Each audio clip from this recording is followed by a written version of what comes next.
Hey, welcome back to Crimes and Closets. This is Christie in my closet in St. Louis. And this is Beth in my closet in North Carolina. What's going on? You know, it's Monday. It is Monday. And it's fall. And I went to Tennessee this weekend. Oh, that's right. Yes. And that was really fun. Yeah, I'm just kind of jealous about that. But I'll be going to Napa this coming weekend. So. Yeah. Ooh. Which will also be nice. a fallish. Yeah. Apparently. So we'll see. But I like anyway. it.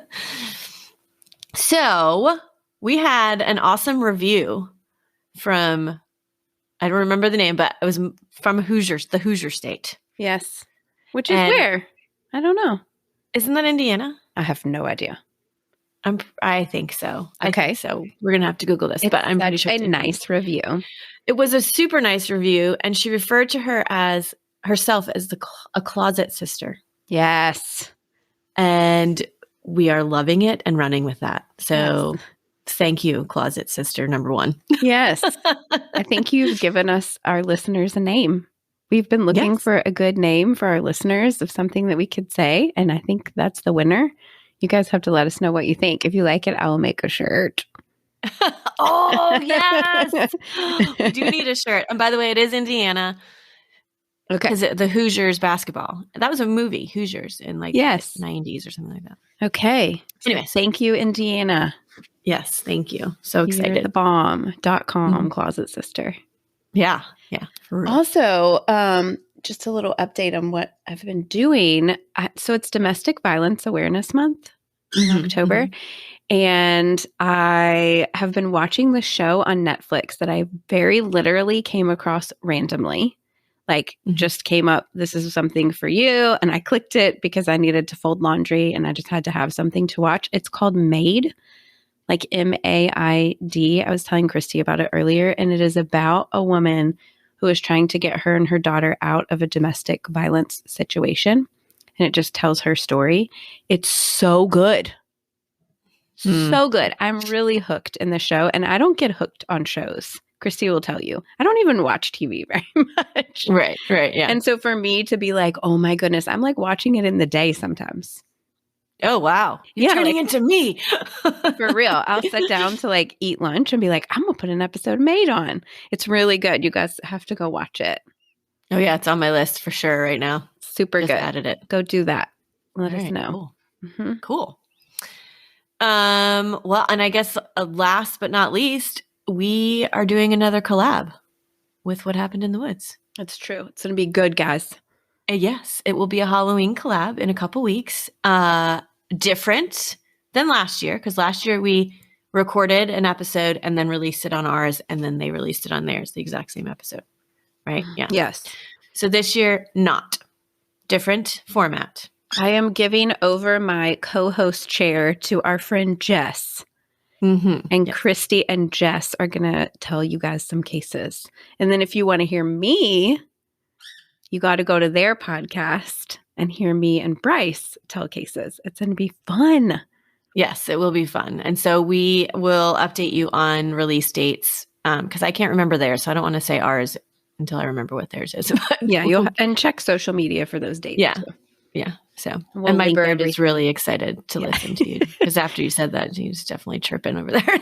Hello, Phoenix. I'm gonna listen to you, Beth.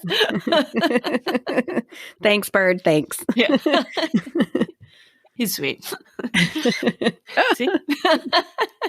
You're welcome. Forgot to move him for this recording. Sorry, guys. Christie has a bird. Fun fact. Yeah. Anyways, so do we have anything else? No, I don't think I have it. It's still my birthday month. So I just want to bring that. It's almost Scorpio season. We're almost there. Wait, it's going to be? No, it's not going to be Scorpio season when this comes out yet. So you got when does Scorpio season start? I think it's like the 21st or 22nd of October is when it starts. So, but we're almost there. What is it right now? Libra. Yeah, my daughter just had a birthday and she's a Libra. Oh, Very nice. Very nice. Yeah, they're nice.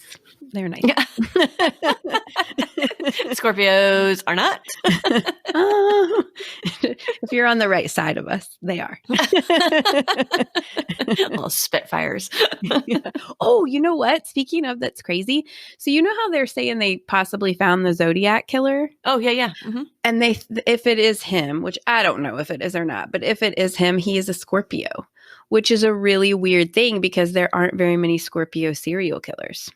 Oh. Which goes to my theory that there probably are Scorpio serial killers. We just don't get caught. He didn't for a long time. So if it's really him and he's a Scorpio, that's right. He's proven my theory. Well, and really, the man's already dead. So did he actually get caught? I mean, he died thinking he got away with it. Well, that's true. Yeah. I don't know. It's questionable, I think, whether it's actually him. But if it is, there you go. Okay. Well. And that's all. That's it. That's all.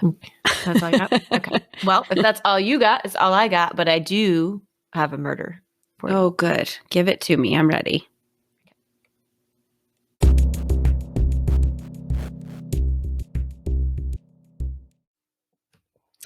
Okay. So this is a listener suggestion. I'm sure you remember seeing it come across at Instagram, but it's from Karen. She requested. Okay. Karen. Sweet Karen. Actually, I don't know who Karen is, but Karen suggested it. It's one that I had some trouble getting a lot of details on, so you just might have to bear with me. There might be just some holes, but that's just the nature of the case. So I'm going to roll with you. Okay, roll you with and it. Karen. Yes, me and Karen.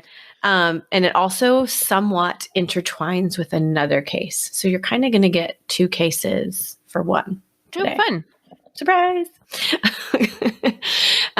This is about Cristie Shoen Codd and Joseph JT, quotes JT because that's what they called him, Codd. So I will refer to him as JT. Okay. Cristie Shoen was born to William and Elizabeth Shoen on September 3rd, 1976. They were at the time living in Madrid, Spain, and because William was in the U.S. Air Force, and so they moved around a whole lot. They also lived at some time in Louisiana, Mississippi, and Texas, so for the most part in the South. They had family in Louisiana, and later in life, Christie would call Biloxi, Mississippi home. Okay. And by the way, let me stop right here because every time I say the name, it's weird for me to say my own name. I was going to comment on the Christie part.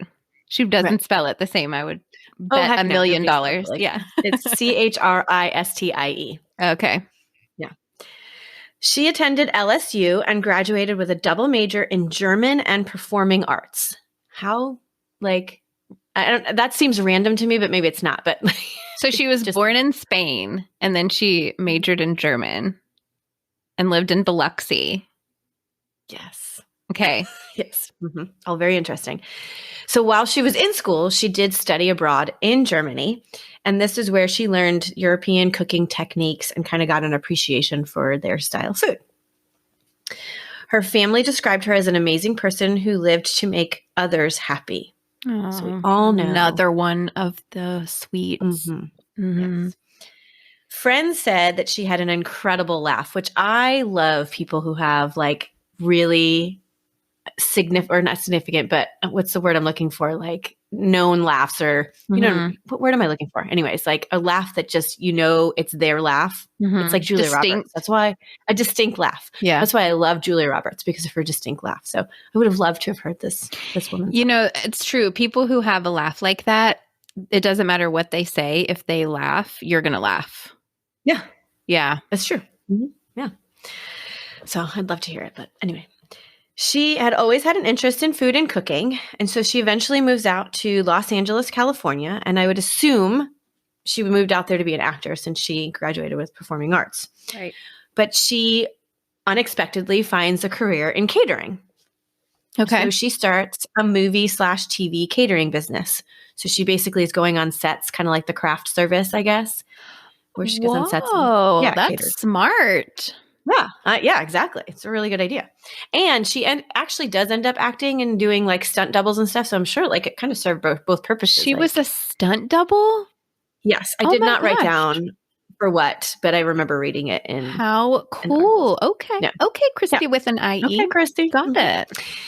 So on these sets, she meets Joseph, quotes, JT Codd. They both work on the set of Without a Trace, which I'm sure you've heard of, Yes. for 4 seasons. And they eventually marry in 2014. I don't know a whole lot about JT. It actually took me a really long time just to find what his date of birth. So he was born September 14th, 1969 in California. So he's, 7 years older than Christie. He looks very young, though. All the pictures, he looks very young. Well, it's Hollywood. That's true. He has a job of a key grip in Hollywood, which I don't know if you know what that is, but I had to look it up. Do not.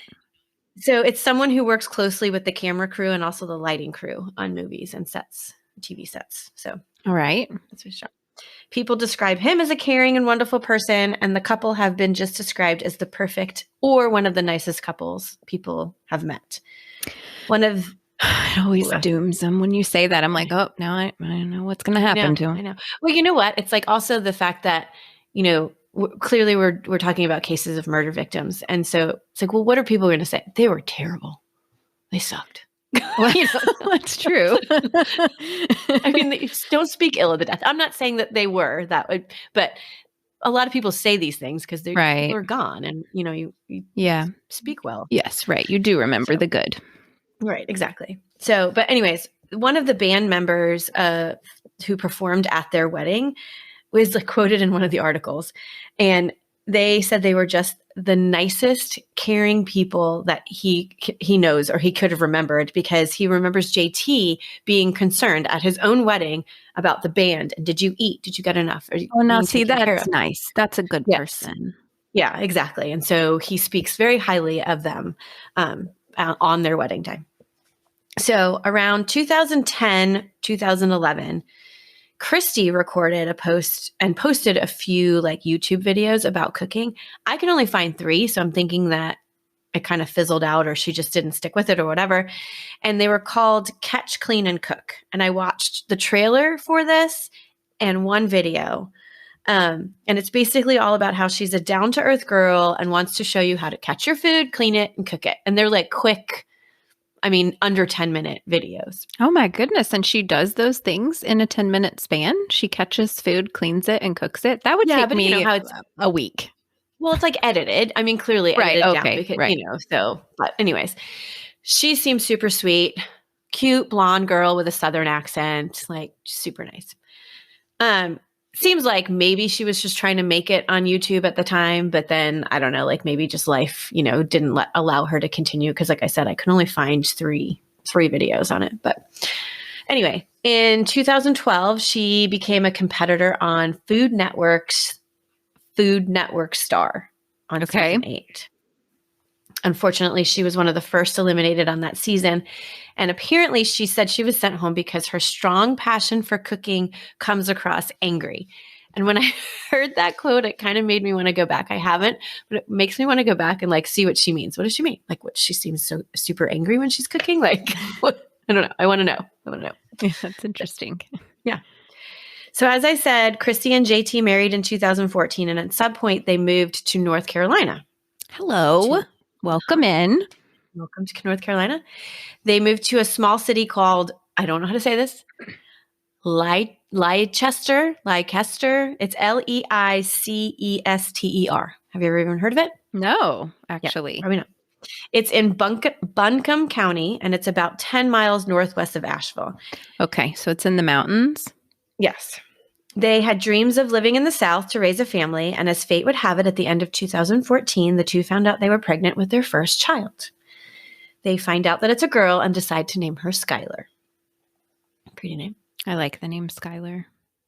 On March 15th, 2015, Cristie and JT's family called in a missing persons report. So we're barely a year into marriage here, pregnant with a baby. Okay. And they're haven't heard from them. She's 5 months pregnant. It's unusual for us to not hear from them in a few days. So something's going on. So police go over to their home on Hooker's Gap Road. They find their cars there and their pets in the home, but no sign of Cristie or JT. No indication of where they may have gone. Nothing. Like nothing seems out of the ordinary, except that they're not there. That name, Hooker's Gap Road, is such a mountain name. Oh, is it? Oh my gosh. Like they just have the funniest names for roads in the mountains. Right. Like in West Virginia, it's like Possum Creek and Hooker's Gap Road. Like it really takes me back. That's all I'm saying. Hookers. Well, there we go. So alerts were sent out in the community, and even 48 hours posted on their Facebook page. So like the show 48 hours. I mean, Wow. Clearly, I guess like she's like well enough known. I mean, she works out in Hollywood or worked out in Hollywood, and then she's on the show. And so I don't know, whatever. But 48 hours posted on their Facebook page, which I saw because it's still like up, asking anyone with any kind of information about the Cristie and JT to call in. A day later, a neighbor called in a tip. A man had been seen dumping some of the couple's belonging just a few miles away. I don't know how they knew it was their belongings. I was just going to ask that. Then there was like another report that it was this guy was carrying a bunch of garbage bags out, and that seemed like big garbage bags out that seemed super suspicious. I don't know. I don't know how they knew, but this is the tip that's called in. He had also been seen selling their things at a pawn shop. Now that makes a little bit more sense because clearly like if they have like some sort of indication of what they owned and now this guy is selling things, right, that makes sense. His name is Robert Jason Owens, and he's a 37-year-old contractor who worked for the couple and even referred to them as good friends. He was arrested on March 16th, the next day, initially for breaking and entering and larceny because he was found selling their stuff. Clearly had robbed them. Right, exactly. So they go to question him. They find more stuff of theirs on him, and they were like, okay, well, now you're arrested. So as they're questioning him, he admitted that his car had gotten stuck in a creek near their home, and they were out there helping him because they knew him, and apparently they're friends. He works for them. He said at the time he accidentally hit the gas and ran them over. Oh my gosh. He had spent some time in jail between the years of 2012 and 2009. And so he had convictions for habitual impaired driving, speeding to evade arrest, assault on an officer, resisting officers, reckless driving, and drunken disorderly conduct. Well, yeah. So what? It just doesn't sound very nice. No, it doesn't sound very nice. Sounds like he's got some issues. So he had a fear of going to jail when he accidentally runs this, as he's saying, this couple over. He has a fear, like, oh, and he's saying that he died. They died. He killed them. Well, I ran them over, and he said after realizing JT was dead immediately, he carried Christie into the house to try and administer medical care. But then he left her and brought JT inside. Hold on to your pants. Oh, no. Dismembered him and burned him in the wood burning stove in his house. Oh. Yes. And the next day, he did the same to Christie and their unborn child because she didn't make it either. Oh. Yeah. He tried to claim that his actions were due to the fact that he was on prescription medication for a mental illness and he was heavily impaired at the time. Okay, fine. I don't want to disregard his mental illness or the fact that he's on medication, but I don't know. I have a hard time believing that just because of that reason that you would choose to dismember somebody. But I don't know. Two somebodies. Three somebodies. Well, yeah, three somebodies. Oh, baby. Oh. So, meanwhile, after all of this, he moves their cars and stole their things to try and cover it up and make it look like a robbery of some sort. So, I mean, you're still like... You know what? That's some pretty clear thinking if you ask me. Right. Like, I got to cover this up, not, oh no, this happened. If you're trying to cover up what you did, then you know what you did was really bad. Exactly. To me, if he was impaired and accidentally ran this couple over, I thinking as somebody who maybe would be impaired, might just keep going and just be like, oh, I don't know. Like, and then you just like, don't know. Like, you just pretend it didn't happen. You just keep going. You don't do all of these other steps. I agree. Anyway. One article even reported that he took his wife out to dinner with the money that he made selling their things. And he was married? Yes. And she, in an article, said that he admitted to her that he had accidentally run them over. And she doesn't tell the police? And I don't know everyone's when just he told looking her. for them? Okay. I don't know at what point he told her. Because, I mean, if you think about it, they were reported missing on the 15th and they made his arrest on the 16th. So there wasn't like this huge amount of time that apparently the coroners and everything think they died on the 12th. So there was a 3-day span, but nobody was looking for them during that time. Right. So, yeah. As part of his plea deal, because he makes a plea deal not to get the death penalty, in April of 2017, so 2 years, he pleads guilty to 3 counts of second-degree murder and 2 counts of dismemberment and was sentenced to 59.5 years to 74.5 years in prison without the possibility of parole. Okay. The Codd family issued a statement in response to the sentencing, and I'm quoting them now here. We don't believe that there is a punishment that exists that would be a justification for what he did. We can only hope that he suffers for the remainder of his life on earth and again as he rots in hell. And I freaking agree. Bomb. Yes. Yeah. 100%.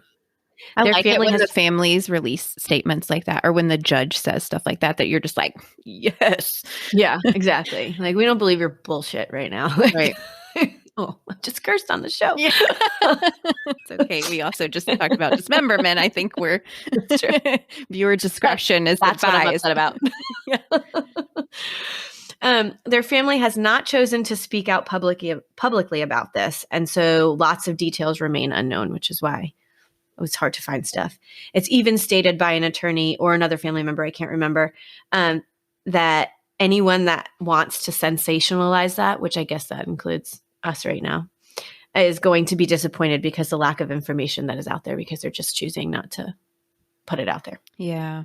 So, and that was definitely the case. Like, there was like, this is what happened. They caught him. This is how. Done. Like, plea deal. Done. But the story doesn't end here. And after the break, I will explain what I mean by that. Oh, my.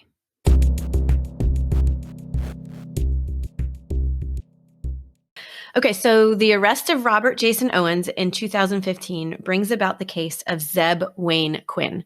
Have you ever heard that name? Never. Okay, because I believe I've heard that name before, but I never really looked into it. So anyway, he disappeared from Asheville, North Carolina, so same area, in January 2nd of 2000. So 15 years before this crime occurred. Zeb was born on May 12th, 1981. He lived in Asheville his entire life, graduating from Robertson High School and attending Asheville Buncombe Technical Community College. It's stated in a couple articles that he has some sort of learning disability. Not probably relevant to anything, but he was also in the ROTC. Zeb had a job in the electronics department of a Walmart in Asheville. Okay. And he had been working there for about 2 years. He had gotten off of work on the night of January 2nd, 2000, around 9 p.m., and he was going to check out a car that he was thinking about buying. Okay. And he was going with a friend of his, a former coworker, Robert Jason Owens. Okay. Oh. The two met after work, and they had been seen on a security camera of a Citgo that was close by, and they were buying sodas, and then they pulled off in their separate cars. They didn't go together. They were in separate cars. And I believe Zeb was following Robert when they pulled out of the gas station. According to Robert, a few minutes later, Zeb flashed his headlights to get him to pull over, pulled alongside him and said, "I've got a page," because this is the time of pagers, I guess. Heck yeah, man. 2000. Yeah. Had one myself. I did too. So. He had gotten a page and he needed to return this page like right away. So he left and he's like, "I'll be right back." So Robert apparently just stays there. A bit later, he returns, and when he returns, he's like coming in hot, and he rear ends Robert's car. So he like comes over to him. And he's like, "I'll pay for the damages, but I gotta go. I'm not going to see the car. I gotta go." And he What's is frantic. To Zeb? Well, I don't know. This is all according to Robert. So according to Robert, that's the last time that he saw Zeb. However, late that night, early the next morning on January 3rd, Robert goes to the hospital with head injuries and a broken rib. And he says that he was in a second car accident. So this didn't happen when Zeb rear-ended him. He said later that day or that night he was in a second car accident. But no reports of a car accident were ever made. And the injuries that he got were not consistent with the type of car accident he said. I guess it was like a minor one. And Like everybody was like, this isn't, you shouldn't have a head injury and broken ribs with what you're saying happened. Right. So needless to say, Zeb never makes it home that night. And his mom reports him missing the next day on January 4th when he didn't show up for work. Mm-hmm. So 2 days after he disappears, a man claiming to be Zeb calls the Walmart. Didn't call the next day because he just doesn't show up for work. And that's why his mom is like clued in that something's wrong. Right. But 2 days later calls in saying he won't be in to work. But the employee who answered was like, I know Zeb's voice and that doesn't sound like Zeb. So we need to trace this call. Now, it's very unclear to me whether this guy like star 69'd the call Right. or had like called police and then they traced it back, but they traced it back to a Volvo plant. Turns out Robert works at a Volvo plant. Your story's getting stinky. Mm-hmm. Yes. So he's questioned about the call and admits, yep, I made the call calling Zeb in sick, but Zeb asked me to do that. When Zeb asked him to do this, I don't know. Like, if he contacted him, why didn't you tell people that he contacted you because everybody's looking for him? Or I told you this 2 days ago, call me in sick on whatever day. Like, then, I don't know. So you haven't seen your friend in 2 days and he's asked you in 2 days, make a call. I mean, whatever. It's a little suspect. Yeah, it is. So a lot. Yeah. Mm-hmm. So after this, Robert he tells police this, but then he refuses to cooperate after that. He's done. So he's a major suspect in this case, but they're just unable to link anything else to him. And so they can't make an arrest. So this is all kind of suspect because clearly for a couple days with Cristie and JT, he had complete control of this crime scene because nobody really knew they were missing. Again, nobody really knows where to look for him. So he kind of has complete control in this scenario too, in my opinion. Mm-hmm. Allegedly. So Zeb was thought at the time to be dating or at least talking to this woman. I'm not giving her name because whatever. I don't know. Now I feel bad sometimes mentioning people that possibly I don't have anything to do with. Right. So no, I agree. Yeah. So this girl was in a relationship with somebody else and revealed to Zeb that her boyfriend was abusive to her. And so Zeb was trying to like help her out and get him away and like really wanted to help this girl out. And the boyfriend clearly was not happy about that. And apparently Zeb had admitted that somebody like he had threatened him at some point or whatever. He told some family member that this guy had threatened him. So there's that part of the story. Okay. Now police go back and trace that page that Zeb had gotten. Allegedly. The night. Yes. Right. Well, yes, he did get a page. Okay.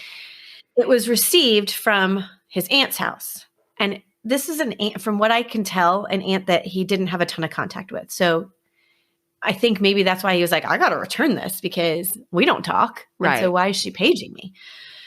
So she, when they questioned her, denies even making that page. She's like, I was at a friend's house for dinner that evening. I wasn't home to make that call from my phone. So, but the weird thing is the friend's house that she's at was the mother of the girl that Zeb was talking to who was in the abusive relationship. Oh, okay. That right? must be a small town. Yeah. And that girl was there and the abusive boyfriend were all at dinner together with Zeb's aunt. Who paged him. Who paged him from her house that she wasn't at. Very strange. So the aunt later reports that when she got back to her house, it was broken into that night. Things were missing. It was like disheveled, whatever.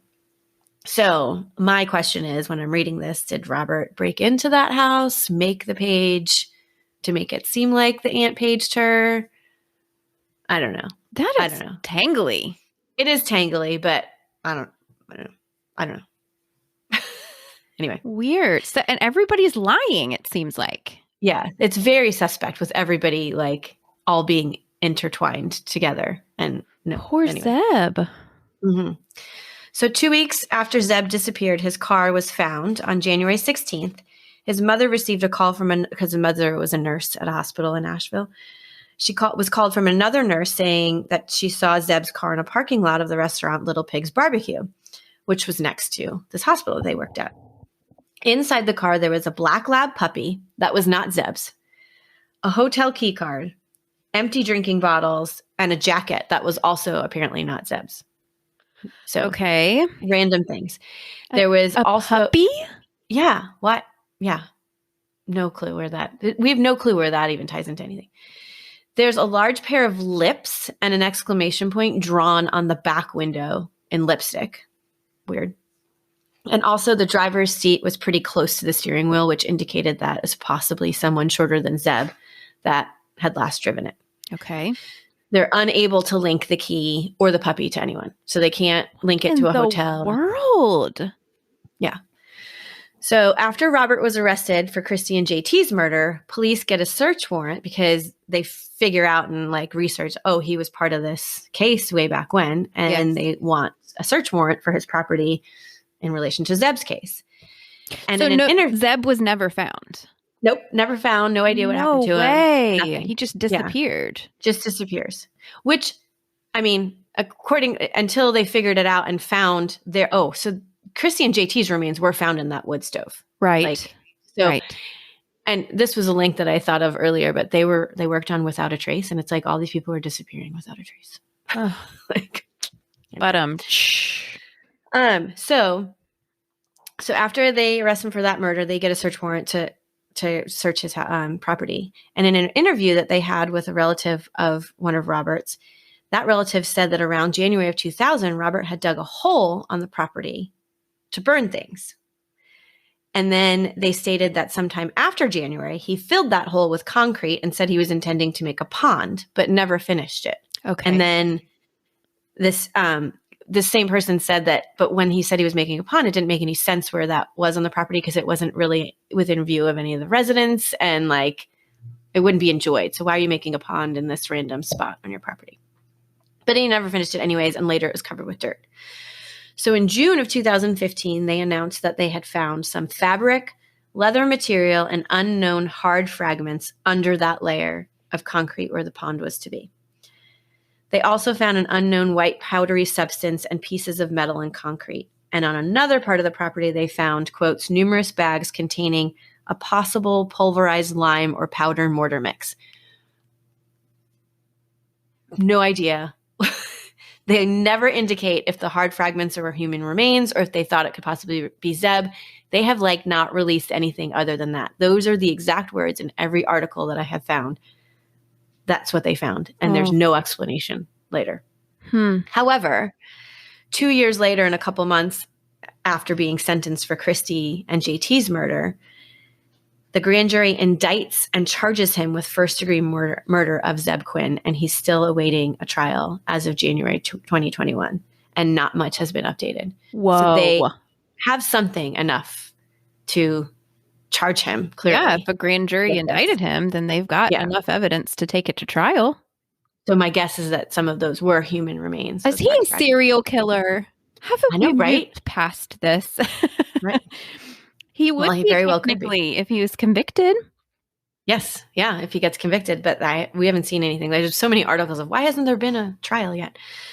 So in that same statement that the Cods had made originally, they also wrote this. We also have to say that we are lucky to have met some of the most wonderful people through this tragedy. Those people are the family of Zeb Quinn. This family deserves just as much healing, peace, and closure as we do, and we can only hope they get a little bit of that. Although we are all connected because of one horrible, horrible person, we do feel lucky to have met some wonderful people, and we do believe this tragedy has brought our family even closer and made us cherish every second of every day even more. Wow. So those two families are linked together now. Yes, and fighting for justice for their loved ones. Wonder, why did he kill these people? Yeah, there was never any motive given for any of it, except that he was fearful of he accidentally ran them over. But I don't even know that I believe that, especially if he's related to the Zeb Quinn thing. I feel like it wasn't an accident. Yeah, it just seems like, some of the things that he did do, with the Zeb, the dog and stuff, maybe he was crazy. You know what I mean? That's really strange. Yeah. Mm-hmm. Yeah, I agree. And I wonder if he'll ever come clean and tell the truth about what really happened and why he did it. And well, I hope so. Yeah, why? Just for those dog families. In there. Yeah, Yeah, exactly. And he tells them where he is, Zeb, so that they can get their boy back. Right. And like, if they haven't already rest. found him in that pond. Oh, I think they would release that if they found remains. You think so? Yeah. I don't know. Right. But I would think they would say that publicly, that they did find remains or something, even if they didn't say it was his. Right. I would think they would still. I don't know. I'm going to follow this. I know. Yeah, I've got it on my Google alert. Good cases. Yes. Thanks, Karen. Thanks, Karen. Thanks for coming in hot, man. Bringing up another possible serial killer in North Carolina again. We kept all these crazies in North Carolina. And Asheville. Yeah, Asheville there's a lot in Asheville. Several we've had recently. Fairly somewhat recently. Well, mountain people are special.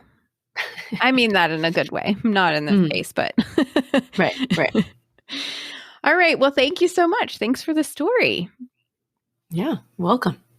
Happy Monday, friends. So we hope you guys liked it and that you come find us on social media. We'll keep up with this case. I'm sure Christie will set a Google alert for the name so that when things come down the pipe, we can update you on it, because we like to try to do that.